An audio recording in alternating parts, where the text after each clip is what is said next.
Nnamdi Kanu suffering for the sins of Igbo leaders.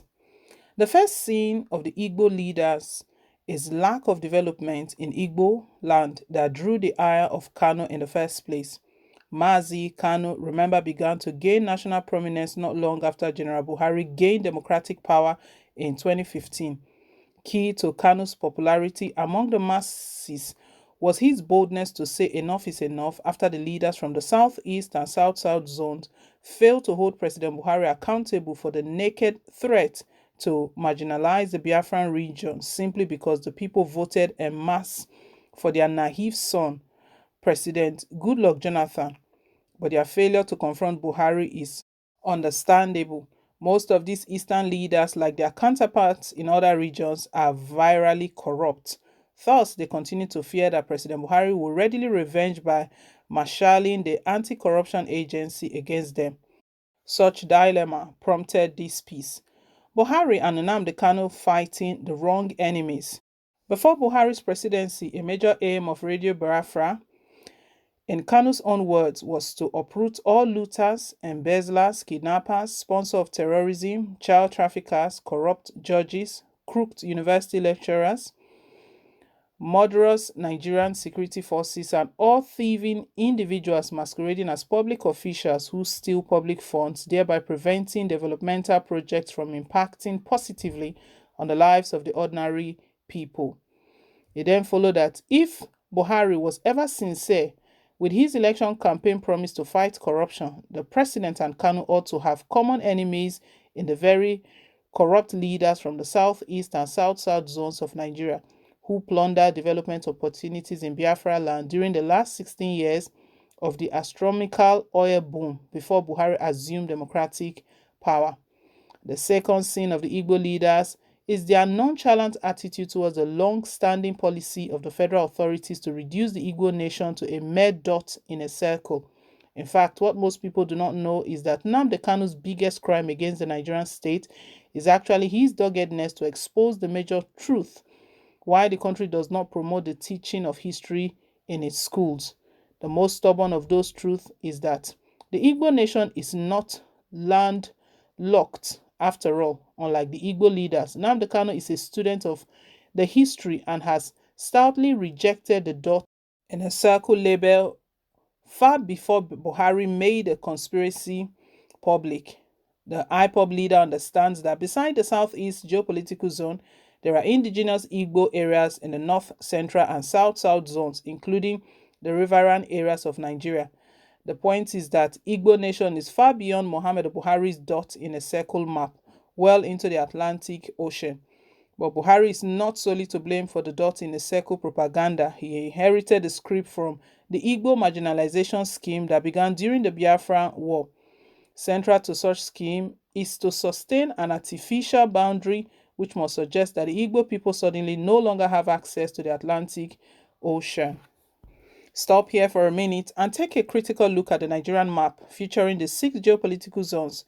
Any discerning mind would notice the devious manner federal authorities lump the indigenous Igbo area that have natural resources to the sea into the south-south zone. Make no mistake about this. No one is wishing for a perfect homogeneous state or zone. After all, there are indigenous Igala communities in the southeast zone, as there are indigenous Igbo communities in the north central zone. The problem here is the double standard. On the other hand, the Fulani flock, a recent immigrant to Nigeria, is free to align with the Hausa to assume a new ethnic identity, Hausa Fulani. Moreover, the Fulani is not only free to lay claim to Fulani settlements in the 3 zones of northern Nigeria, but the group also prides itself for wielding and desperate northern ethnic nationalities into a homogeneous political identity. These moves by the Fulani are politically strategic and definitely worthy of emulation. On the other hand, however, any attempt by an Igbo, an indigenous settler in Nigeria, to identify with her indigenous component in the south-south zone or even to align with any other ethnic group is viewed as a taboo by the federal authorities. The latent policy of Nigeria is that the Igbo must be seen as not only as a dot in a circle, but also be viewed as a political leper. Unfortunately, unlike Nnamdi Kanu, the Igbo leaders are grossly naive. They have been busy aiding and abetting the federal authorities to rewrite the Igbo history for their individual interests.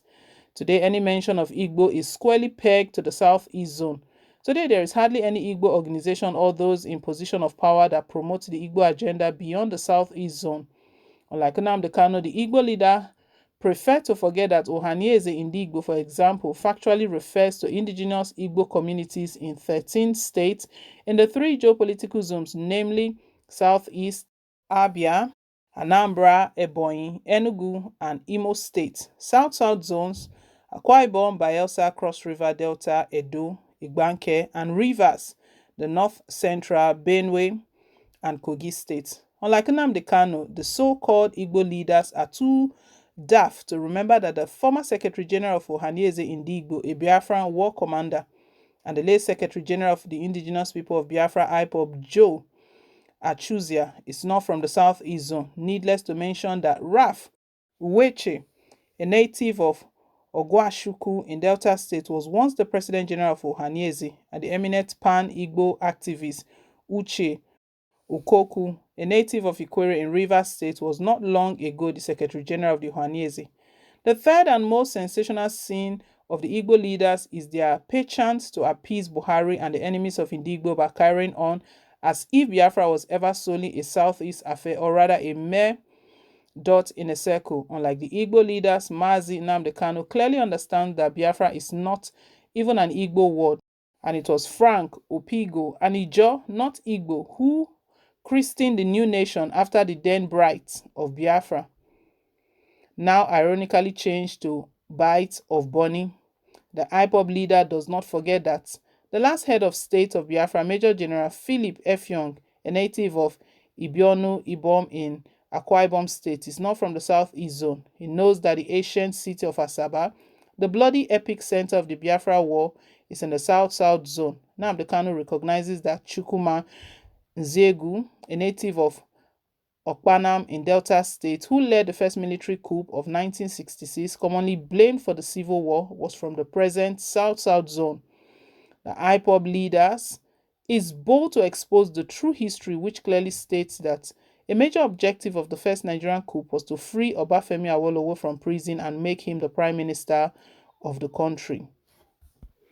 The analysis into the current Biafran crisis should not only go beyond the fleeting exigencies of secession, it ought also to consider the dynamics of the message, not only the messenger.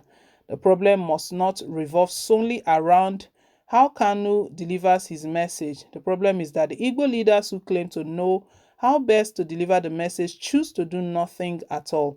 The bigger problem, though, is that President Buhari's pattern of injustice continues to inflame the Biafran crisis.